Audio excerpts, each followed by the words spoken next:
તો એને પોતાના કર્મથી જ મોક્ષ છે। ક્યાંય પાખંડી ગુરુઓની કંઠી બંધાવવાની જરૂર નથી, ક્યાંય આમ 5-5 વખત ધૂળમાં આરોટવાની જરૂર નથી।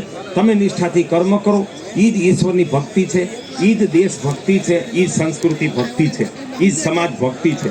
એટલે નિષ્ઠાને આપણે એવો પ્રાણ ઊભો કરીએ કે ભારતના લોકો નહીં, વિશ્વના લોકો આપણી પર વિશ્વાસ કરે।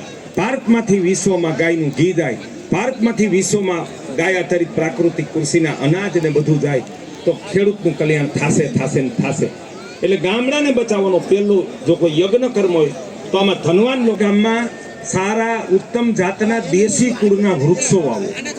તમારા ગામમાં એક નંદી ઘર બનાવો અને એમાં જાતવાન નંદી રાખો, પુણ્ય થશે। અને આ ભારતીય સંસ્કૃતિનો પ્રાણ હતો કે ભારતનું એક પણ ગામ નંદી કરીએ અને સૌને પ્રોત્સાહિત કરીએ કે અમે એ ખાઈ છીએ, તમે ખાઓ। આ રાષ્ટ્રભક્તિ છે। ફરીને હોટલના ખાવાનું બંધ કરીએ, બજારનું ખાવાનું બંધ કરીએ।